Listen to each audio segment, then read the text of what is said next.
Hello and welcome back to an episode of the CTO Show with Mehmet. Today, I'm very pleased. Joining me, Joe Toscano. He's the founder of Service Story. Joe, I don't like to steal much of my guests' time when they do the intros, right? So I will leave that to you. But what I like to do always to give hints to the audience what we're gonna discuss about today. So we're gonna discuss about the shift in marketing, specifically when it comes to search engine optimization, the shift to the AI world, how businesses they should act on this, and from operational model also as well. So without further ado, tell us a little more about you, your background, your journey, and then we can start from there. So the floor is yours. Yeah. Well, first, thanks for having me. It's always great to be on these and get to know somebody new and talk to a different audience. So, thank you for having me and giving me that opportunity. My background, for those of you who haven't heard my name or seen me online, is in technology. I have been a product designer and developer for now going on 15 years. But if you looked me up, you'd see that I spent about the last 10 years fighting for a safer internet. That happened because I built up a career very young to where I was consulting for Google out in Mountain View. And as I was there, I got concerned about the way data was being used in the Valley, not just at Google. And I wrote a book called Automating Humanity, which is all about the premise that we are trying to automate everything that is human, but yet we Hmm. can still make it humane. So that book took me on a world tour. I have helped shape laws around the world, focus on data privacy, especially protection of kids. Um, it also got me featured in a film called The Social Dilemma that you may have seen on Netflix. It's the most watched technology documentary in the history of the world, as far as we've been told. And I've done a lot of impact work because of that. But at the same time, I was also asked to help my parents do the marketing for their auto shop. So imagine I'm living this dual purpose life where I'm flying all around the world in these big rooms, helping shape laws and do these things at the same time. I'm like helping with this local auto shop and digitally transforming it and helping with their marketing, all that. So it all plugged in really well because ultimately at Google, I helped with Google My Business, which is now called Google Business Profiles. Um, as well as Google AdWords, the merger back when they didn't have AdWords and Pro Max and all that stuff. It was a merger. AdWords Express was the thing back then. Hmm. Uh, and yeah, I learned a lot and applied it all to my parents' business. It grew 4x in 5 years. And basically, I knew the next phase was going to be getting them into AI search. I always knew it was coming because I saw it at Google, 10 years ago. And that was my big exploration when I moved back home to Omaha, Nebraska. And so what we can talk about today, what I'm really excited to talk about is kind of how that happened. I'm happy to dig into the details of that transition or the learnings, but Sure. also, the actual application of it. Because AI search is different, but it's not like collapse your web presence different. I don't like to frame it that way. I think it will be if you don't adapt over the next couple years. But I think people are getting sold fear right now that it's going to just rip them out today. I see it more as like the difference when we went from desktop computing to mobile computing, and Google changed their algorithm. So if your website didn't perform well on a phone, you started to rank worse. I think the same thing's going to happen if you don't create content in a certain way. If you don't build your website with certain parts to it, um, I do believe you'll start to rank worse over time. Joe, thank you very much for this very rich introduction, and this is why I like to keep it to my guests to do that. No one can tell the story better than the ones who lived it, and it's like really fantastic, spending the years at Google, being featured in the Social Dilemma. I watched the movie, by the way, um, and telling your story now, just a question that came to my mind because you talked about how things keep changing, and this is like the Mhm. normal in technology. Like, Yeah. you just gave the example of moving to a more mobile world and how you needed your website to render for the mobile, and also like you needed to appear in Google search and all this. So now Yep. AI is doing another shift, let's call it this way. um what do you think like is the biggest underestimation that is happening between like business owners, founders, operators that they're not getting what AI really is doing here? And because you mentioned also Mm, they're being sold like on fear, which is we see it a lot. But really, what's the main underestimation here? sure. Well, I think there's two ways to approach that question. One, like, what is the main thing today? And then also, what is the main thing maybe going to be in the future? Because I do see AI changing our world radically over the next 5 and 10 years. But immediately, I think the thing that people are missing is the ways to communicate with AI.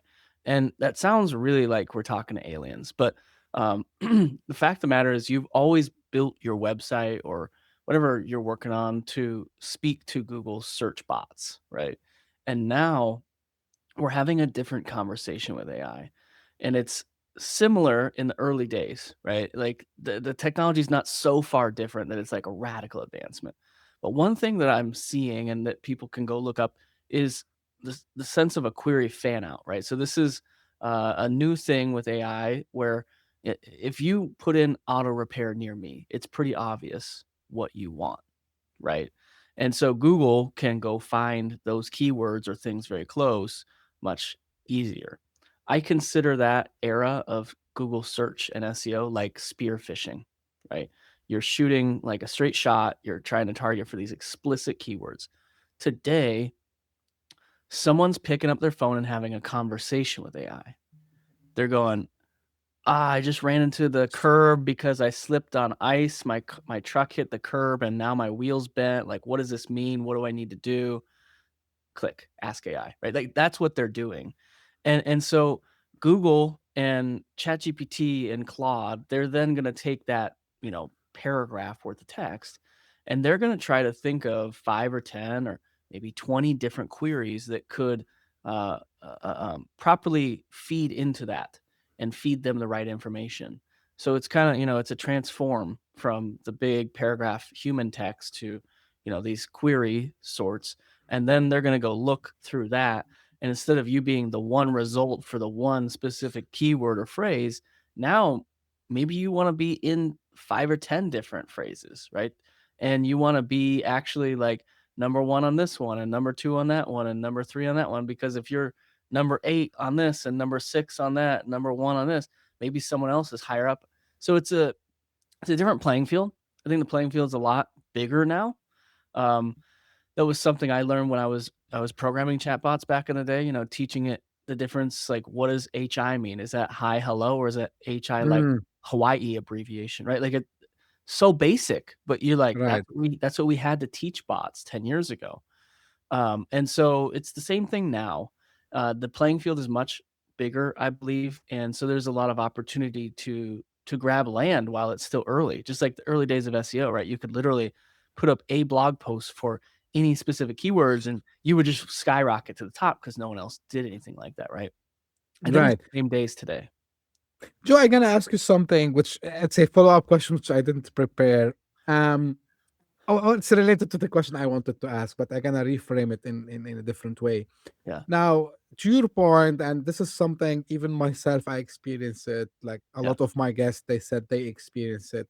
The way yeah, we use actually, we use so first we use chatbots like ChatGPT or Claude yeah, similar way to how we used um, Google for search.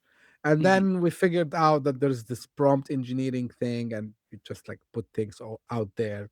yeah, Now, some people, and then you have the search within, these chatbots, so they can go and search. So someone might say, hey, like, is it really a shift happening there to SEO? Because actually, the bot that ChatGPT or like Claude, they're gonna go and do a query inside Google, or I don't know if they use anything else, but I'm sure, sure the majority they still use Google, and they're gonna be applying the same methodologies of search engine optimization to that.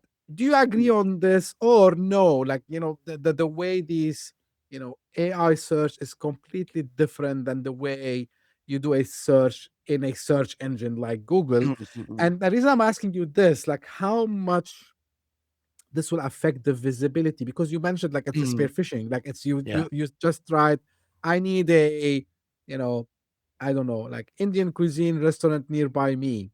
It yeah, will yeah. show you the, yeah, but now like we're not sure what search queries these chatbots are doing, even if they try to go on Google. Sure. Is there Right. a risk of some business becoming invisible? This is what what I want to read. Yeah. Well, first of all, I do agree. I do agree. Like I said, in the early days, I think there's not that big of a difference. I think these technologies are still maturing. They are statistically very large, right? Lots of users, billions of dollars in revenue. But the truth is, they're not that much farther advanced yet. That's why the query fan out to me is kind of like the biggest nuance that's changing. But you're right, like they are in some of them, not every step along the way, but they are going and just looking at traditional searches for those kind of queries. So, right, you get the chat, you get the query fan out, you use Google for those, specific query fan outs, but you're still getting that optionality there and the variances. I think that's just like any other technology. Like they all start somewhere that's not so different. Anything that's too radical usually doesn't get adopted. Um, and in addition to it, like there's years, 25, almost 30 years of precedence of Google's success. So like, why would you rip it out and try to rebuild it, right? However, I do think that's going to change. I think that that is actively changing all the time, and they are building their own models. It's just not maybe mature enough for them to overhaul yet. Secondarily, there is still opportunity in those queries that I think is not being created yet. So let me put it this way: those blogs that you might have made about, like I said, like auto repair near me. So maybe you're writing a blog about why you need to do maintenance before a road trip, or why you need to check up on your BMW's oil more often because of European vehicles and their problems. Like things like that are not going to fall off the face of the earth. But I think there's this new opportunity, which we're doing with service stories, and we're seeing a lot of success, which is very nuanced, hyper personalized content. And that is for us specifically as a company. We started in auto repair because of my family's business. We've then expanded into services more broadly. But I'll give you the auto repair example. The Hmm. way I stumbled upon this was that I was trying to work on programmatic SEO for our shop. And if you don't know programmatic SEO, that's just basically you have a, let's just call it an HTML template. You have a H1, H2, all your sections, and like every section header has a variable in it or a couple, and it just switches out for every different pattern you have. They're pretty static, pretty static documents that you're just changing slight variables. And that's why programmatic is, it's good to get something out really far, and big volume, but also can be risky if you don't do it well. It looks really programmatic, and Google doesn't love that. Um, so anyway, I was starting there. That's what I thought. This is how we're going to make content for AI. It's a volume thing. And then what I noticed, what I was watching day to day, is every day my service writers, that's the people at the front desk who help you when you come in about a car problem. Um, they go out, they look at somebody's car, they ask that person, like, "What are you smelling? What are you feeling? What are you hearing?" Then my guys go test drive it. They take those notes. They then go make a list of all the work that needs to be done, and we sell it to the customer. Okay. What I realized is that that data is just sitting in our shop management system, the same as maybe all of your work, your tickets sit in Jira or something like that, right? All the details of what you need to do and why you're doing it. And I thought, well, every single customer has a different problem. Every time there's a new work comes in, it's a new story, slightly different, even if it's the same vehicle, same year, make, and model. What if I could just turn every ticket into a story?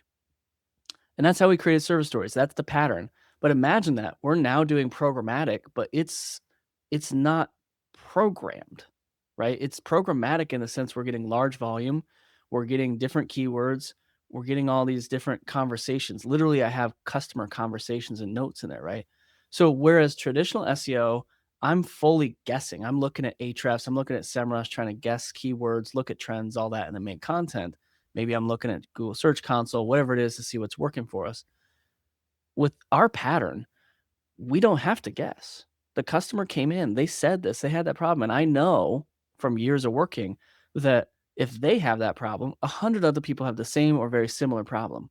And so all I'm doing is taking that, reframing it as a question, creating a story, and then that content patterns out into the same type of queries that someone picks up and now voice conversations to ChatGPT, right? So it's a different kind of keyword setup. It's a different kind of query. And if you go and look up the articles we've created for customers, what you'll see is that like it doesn't rank super well. It often doesn't rank for like the big keywords, but what it does hit really well is those very long tail keywords. And sometimes we will be the only professional result on the page because actually to create content like that historically would be fiscally irresponsible. And so now with our AI software, you can do it at scale for a price that's a fraction of what you would pay an SEO company to go and do it by hand. And you are the only one to own that anchor. And I believe that's the future of SEO is figuring out how to find actual customer conversations and then match the kind of queries they're going to be chatting into ChatGPT. The same as we used to try to guess the keywords, the short tail keywords, and match those in our blogs. Does that make sense? 100%. Let me ask you quickly as a follow up on this, which is, it's an eye opening, I think, for many businesses. Yeah. How they should start capturing these important conversations that they have Yeah, today yeah. with their customers. Yeah, great question. And that is the challenge that we're running into is like there are some service businesses who are really well set up for us to plug in. That pattern is just automatic. It's part of their daily behaviors. And then there's others where either they don't take notes well enough or more common, they have those notes, but they sit in a different system or they sit in 3 or 4 different systems. And so now we need to combine them. Or imagine, go back to the Jira conversation point I had there. We actually do work with some creative services agencies, software development and um, photography, videography agencies where they do have more of that setup. And that's actually, um, I don't want to say it's harder for us, but it's more complicated than the original pattern we found, which is just in a shop and on a receipt. Now I have to pull not just Jira work items. I'm not going to pull every ticket. I maybe am pulling at the macro level. Maybe I'm pulling at the project level or something and getting a summary and summarizing that project. Um, I think that's the challenge for us technically, and what that means for businesses and what we're seeing is, really consider where you store that information, how it's accessible, and capturing it. I think capturing it's easier than ever before. Mhm. Maybe even a few years ago, what we're doing wouldn't really have been possible because people weren't capturing the front end of it. They weren't capturing the customer conversation very well. Um, we do have a firm that's using it by submitting their SOWs, their statements of work. And those statements of work say, what did the customer want? What are we doing? All that. But like, commonly, where does all that kind of information sit in one system? It just doesn't. But you might have systems that you're now tracking call recording, right? Because you're trying to optimize your sales conversations. So now you do have all those, and those conversations are tagged, and they're pretty well structured, and they could be pulled in. Or maybe it's sitting in your Salesforce. You have a CRM where you've been talking to customers and you've been entering notes, and then we can pull that in. Or maybe it's through Granola or different call recorders that you're capturing the transcript and you're turning it in, and we're integrating that with some other data. It's not all perfect today. I'll tell you that there are some businesses that are more complex than others, but I would say even 2 or 3 or 5 years ago, this type of work wouldn't have been really able to be captured because it would have been so time consuming and tedious when it just wouldn't have happened.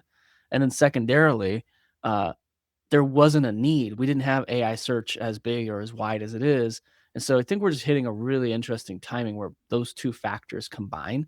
But I do think that's going to be the future search is like really programmatically leveraging actual institutional internal data and customer conversations to match what your content is. Right. I'm gonna, quickly kind of again, I follow up, which I didn't prepare.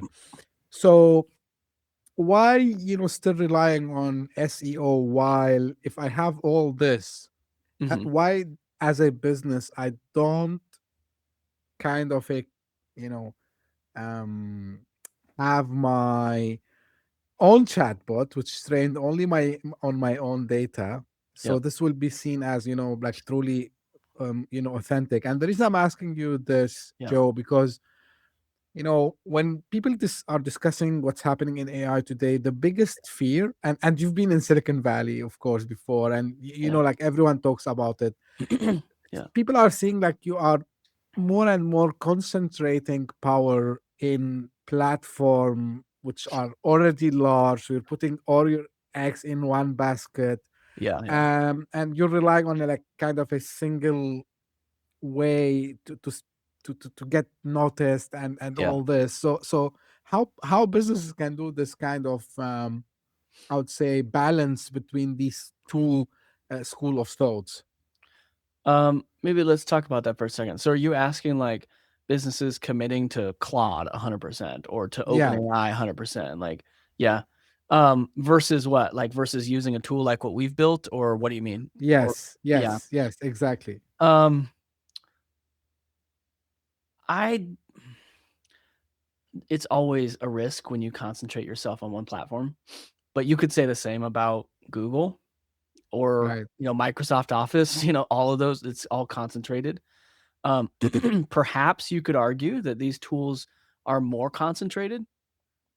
I don't know if that's arguable in regards to Google. Um, you know, Claude, yeah, you might connect your email, you might connect this and that, these 10 other products, but Google has, excuse me, geez, Google has built over 500 different products over time. And just Google, search, Gmail, Maps, YouTube, Google Business Profiles. Those are some of the biggest platforms in the world, and that's 5 of their 500. So I don't know. I think it's just new competition in my brain. And actually, somewhat, it's not even new competition because you're plugging in your Google, right? So actually, Google still has all the data. You're just now connecting it in a different way, and you have like this middleware that sits and helps you manage it all. So, is it a complication? Is it a problem? Sure, I do think that that's problematic. But in the large language model sense and in the big platform sense, I don't know that there's a lot of optionality. There's not a lot of choice. I do think that will change over time. I Hmm. also believe there will be I fundamentally believe there will be a world of SMB softwares that are going to come out in the future, like competitors to Google or to others where they don't have a billion users. They have, 500 or 1,000 users, and they're a sustainable business and they pay their bills, and they're profitable, but they're not out to make $1 billion. Just like, my family's auto shop came into automotive in 2002. Cars have been around for 70 years or more, and it's kinda crazy to think about that, right? It's like they just came into a market that was well saturated, plenty of competition, but they stood up and they've been around for 25 years. Um, I think the same can be said for software in the future now with these tools. And so I see the concentration of power today. I have a feeling it will diffuse in the future. Large Hmm. language models are good for a lot of things, but I think you're seeing people now start to build small language models. Hmm. And with the capabilities of I think it's very realistic to manage a software that's very niche, maybe even very hyper local, and sustained by 3 to 5 people, and really powerful and useful for its users. So I don't know. I've thought about that a lot as I've gone through my journey and tried to fight and push back on big tech. Um, I don't know that there will ever be a world where they just fall off the earth. I also don't believe that it would be responsible, whether it's the United States or some other country, to go and regulate them to the point where they Hmm. can't operate anymore. They do have a lot of impact on our world. Like imagine AWS goes down for a day. We've seen that in times, right? Like, or imagine Google goes down for a day. Like business just goes off the rails for a day, basically Right. worldwide. Right. Um, 100%. so yeah, it's a coin flip. It's kind of like, well, pick your poison, I suppose, huh? Absolutely. Joe, one thing I want to go back to the way how AI, these LLMs, they choose, the right thing to put in front of us. Yep. Um, so it's like not above the page rank anymore. It's like, Mm. you know, trying to determine who gets, seated, right? And Yeah. the question that comes here, how, because we know also about the hallucination, we know Yeah. about the Yes. all the issues with AI that we've Yeah. seen, and still they are there, from time to time, and even we are Yeah. starting to see now with this agentic AI in the world of the broader web, and the way we're trying to give AI Yeah. power to do things on our behalf. So Mhm. what would be the differentiation between a solid answer to a query versus, and I see it more in ChatGPT. Maybe Claude has it, but I never saw it at Claude at the same Uh-huh. rate I saw it at ChatGPT. Yeah. When it tells you like, yeah, this is what sounds right, and then Mm. when you go and challenge it, it goes and tell you, oh, you were right. Let me fix that. So right, so Yeah. so Yeah. it's about like the trust, Sure. in the AI tools. What's your take on that? Sure. Well, I think just like bad information, like some people are just going to blindly trust it. I mean, you could argue Google has the same issue. Yes, Uh, 100%. if you don't know what you're looking for, it's easy to just take the first result. Um, I think it's just, I advised the antitrust cases on Facebook and Google, and that was the thing I brought up to them. This was 7 years ago. They just thought I was a nutcase because they had no idea this AI search was coming, right? But I was telling them, I'm like, I saw this, it's gonna come, like, and you're not gonna get 10 million results. You're gonna get one answer. And psychologically, people can't remember more than 6 data points when an answer comes. That's like when you get a phone call from an automated service or you get their auto system, it always has like 3 to 6 options. That's psychologically because people just can't remember more when they're on the phone. So we are going to consistently have like less results, and that's just going to be part of it. The thing is, yeah, how are you in that result, if at all? And the other part of that you could really consider is that nobody ever went past the first page in Google. Like a statistically insignificant amount of people went past the first page in Google. So like speaking literally in that sense, if everybody, I think it was more than 70% of people were going to the first 3 results, then I mean like the user behavior is already there that yes, you have 10 million results, but people are actually only looking at the first 5 or 6 really anyway, right? Logically speaking, whether we like it or not. That's just kind of how it's been happening. So I don't know exactly how that plays out, but what I'm actually interested in, to go back to the question, like, how does this change over time?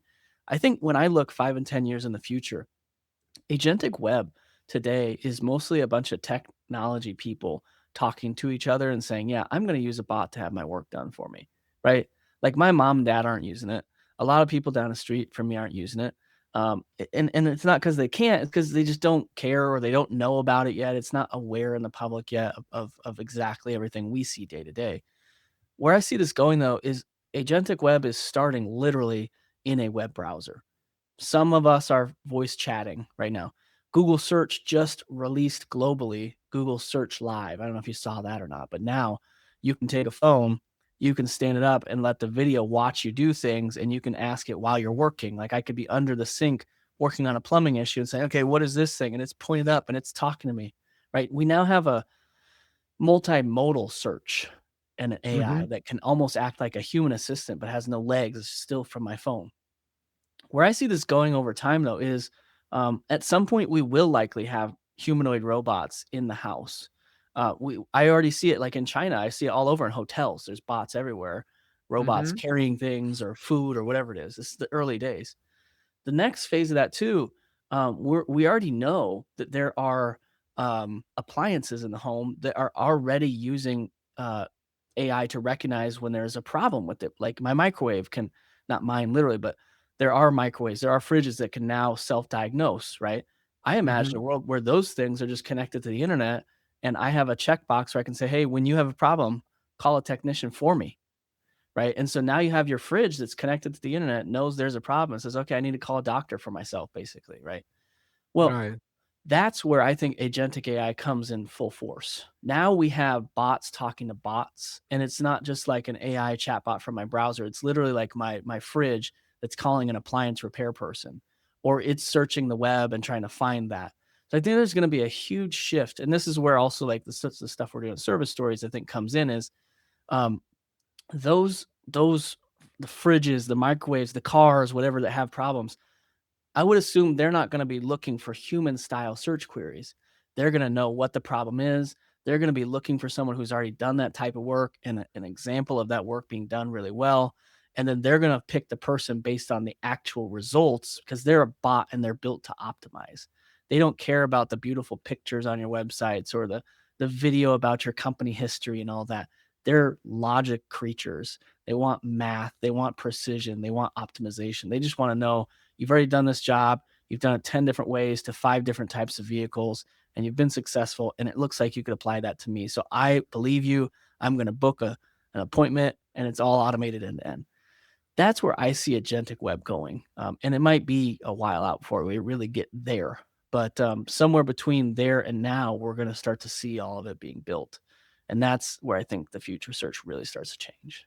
So we go back to kind of static HTML era. You think, Joe? Well, I think you're still going to have websites for humans, right? I don't think Mhm. those are going to go away, and I don't advocate that people get rid of them.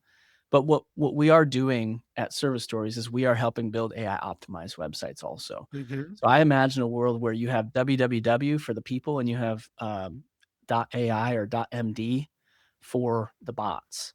And Mhm. you just change your robot txt and you say if this, then go to the bots. If you're human, go to www, kind of thing. And uh, you could also do that through content negotiation if you have a custom built website. But the fact of the matter is, like 90+% of the web is built on some kind of template, and you have a lot of people who built a website that don't understand what you and I are speaking about right now.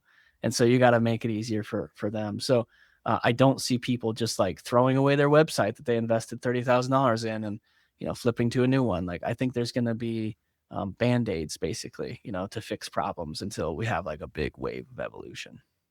Right. If I want to speak a little bit about the ethical aspect here, and because at your intro you mentioned about this humane kind of use of technology and making sure that it serves us as the best. Yeah. What do you think? Some of the company that might try by themselves to optimize for AI visibility do wrong from maybe the SEO area, or maybe someone told them you do this, but it affect them even maybe on ethical level. Right. So because there's a lot of things that you can throw to AI. We talked about it a lot, especially last year and the year before, like Sure. junk in, junk out, right? Yeah. So how we can avoid this, Joe? Because there's an ethical Sure. aspect, and to your point, Yeah. going back to an example of the fridge calling a technician, if Yeah. that technician have put like raw data about his success with a lot of people and how they are the best, Yep. they are gonna say, oh, like these guys looks like good ones to rely Yeah. Yeah. on. Yeah. let, Yeah. Yeah. let me bring them in. So how Sure. how how how we can avoid like these mistakes? Sure. Um, well, I think mistakes versus intentional actions is different, right? Mm-hmm. We're already seeing people who are just populating hundreds or thousands of pages just because they can. Now the AI will allow them to. I think that's going to go away really fast. I think those kind of companies are. I think Google's just going to take them off the internet. Basically, they're just going to penalize you so bad.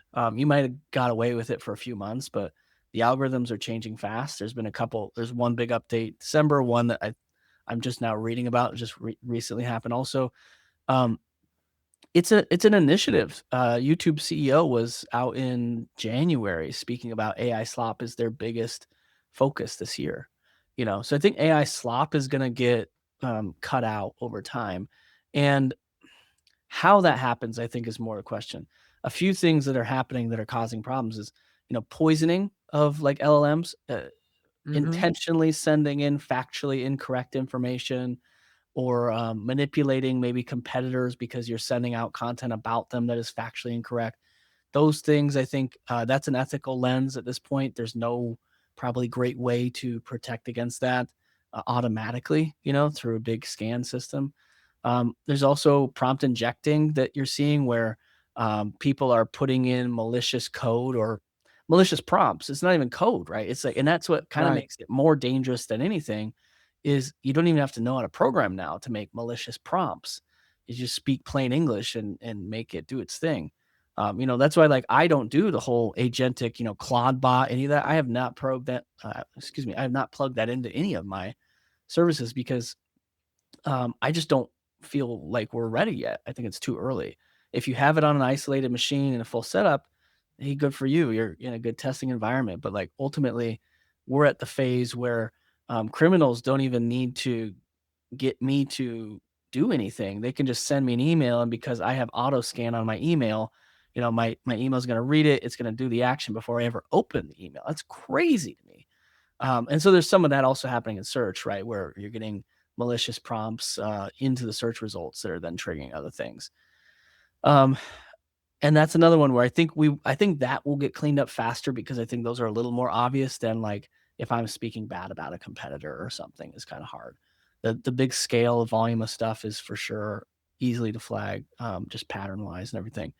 Um, but then there's also, yeah, just like coming out and creating kind of content that you want, but you don't actually do, right? I think, and that was kind of part of your question too, is like, what if someone just makes Right. stuff up? Um, and I don't know how to express this other than I believe there will be a future somehow, some way, where Google and others is actually built to verify that the work was done. And that's part of why I believe in what we're doing in service stories so much, because we're not making up content. And like we've had people come to us say, "Oh, well, you have data about all these industries. I could just plug you in and you could just make the stuff up for me." And I'm thinking there, I'm like, I could, right? Literally, that could be our business. That we just help companies that have no content just propagate everything based on our historical data from other companies. But then in my gut, I just feel like that's gonna get banned somehow, some way. I don't know exactly yet, but I definitely could see a future where there's more like quote unquote verifiable content that's required. And if you have your ticket, your work actually turned into content, that will exist. That will be forever strong. That will be a huge moat in SEO versus if you just propagate 100 or 1,000 articles about work you could have done at some point given the opportunity, but you never actually did yourself.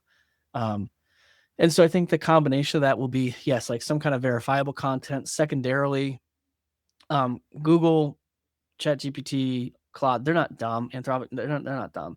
So they're also triangulating by, looking at reviews, looking at press, looking at different third parties to verify that this is a real business versus you just standing up a website and putting it all up and faking it. I do think that's going to happen. I know it's happening, but I think it will get controlled faster than previous eras because they are aware that that causes problems for their users, number one, but even more important to them as a business is it causes problems to their AI. It poisons their data, it makes their services worse. So they are focused on cleaning it up. Yeah. So it's their benefit to be sane and put the right stuff over there. Yeah. Now, if we just like talked about how websites might have like two interfaces in the future, one for the humans, Yep. one for the AI. Now, what companies should be start doing today, right? So in order like they can still exist around, I would say in 3 to 5 years time. So what would be Yeah. the main difference that companies are doing so they can really stay relevant to their customers versus disappearing again with all these AI, whether it's like the agentic part of it or the AI optimization part of it. Sure. What will be like, what you're advising companies now, Joe, to do? Yeah, I mean, a few quick ones that you can take with you and do today.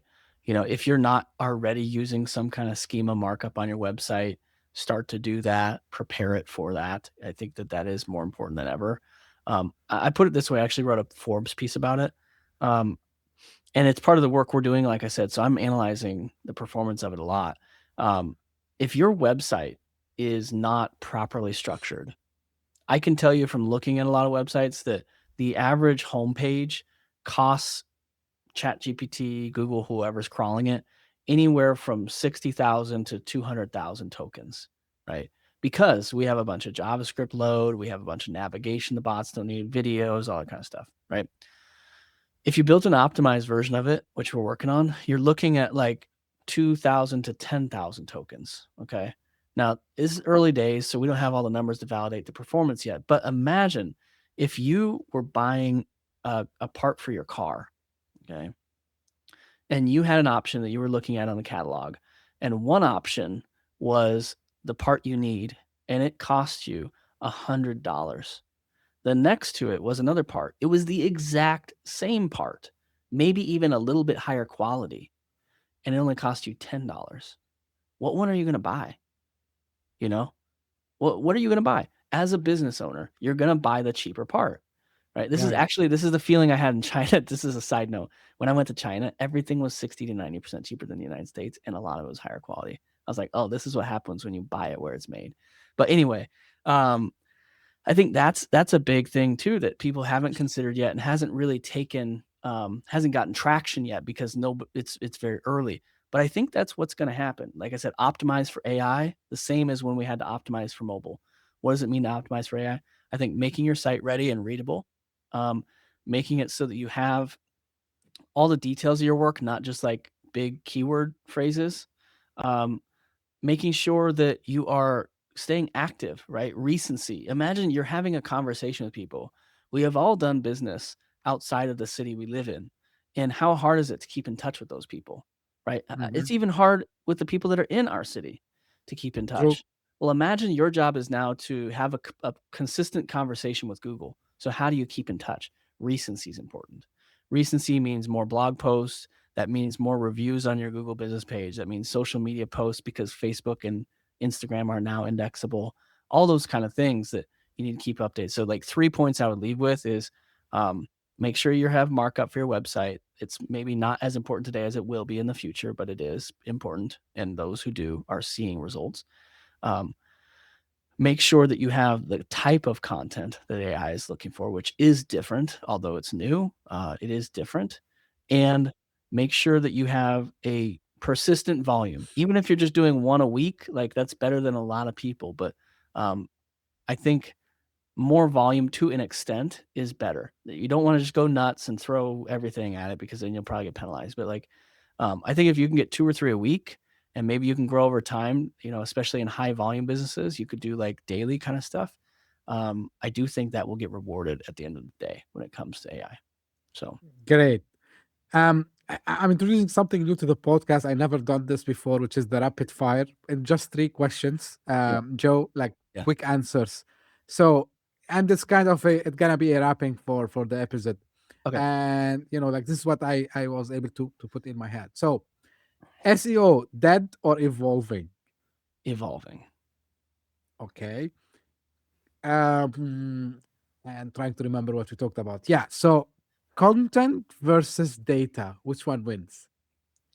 Gosh. I think data driven content wins. I like that. Yeah. And what's worse, not being visible or misinformation? Oh, misinformation for sure. You can always fix the Visibility. invisibility problem, but if you feed misinformation and you get banned, you could be out for months or years. Not good. Uh, yeah, I think this was a good try. I'm gonna do Yeah, I yeah, gotta do it again with my yeah, my yeah. my guests moving forward. Finally, question I asked to all my guests, Joe. So it's kind of the CTA call to action, where people can get in touch, and if they want to learn more about Sure. server stories or maybe get in touch with you. Sure. Directly contacting me is best on LinkedIn. That's where I'm most active. And if you wanted to get a demo of Service Stories or learn more, you can go to servicestories.com and click book a demo in the top right corner. And I would be happy to talk to you about it. We're very excited about it. Great. I'll make sure like your LinkedIn profile link Yeah. is in the show notes with the website of Service Stories also as well. Joe, I can't thank you enough for this really, eye-opening discussion today. And this is what I love about doing the show because I myself learn new things. Yeah. And the idea of getting your own business data put into stories, and that's why you Yeah. call the and this that create all these content from it, and making it something authentic for people to come and find you. This is it was an eye opening for me. And thank you for sharing also all your insights about what's happening around the web, the agentic world, and how the world of LLMs and AI is evolving. And this is how I end my episodes. This is for the audience. If you just discovered this podcast by luck, thank you for passing by. We're trying to grow as much as possible, so please share it with your friends and colleagues, and also subscribe. And if you are one of the people who keeps coming again and again, thank you very much for the support, for loyalty. Without you, I repeat this at the end of each episode, I know this, but I need to thank everyone who's referring other people to the podcast. And because of this, since last year, since 2025, every week we keep changing countries. So every week I see the podcast is ranking in the Apple top 200 podcast chart in one of the Okay. countries around the world. And the good news is we keep changing, so we keep visiting new countries every week. So at the time of this recording, 31st of March, we were in Slovakia, we were in Tanzania, and we were in Cayman Islands. So maybe who knows next week where we will be. So thank you very much for tuning in, and see you very soon in a new episode.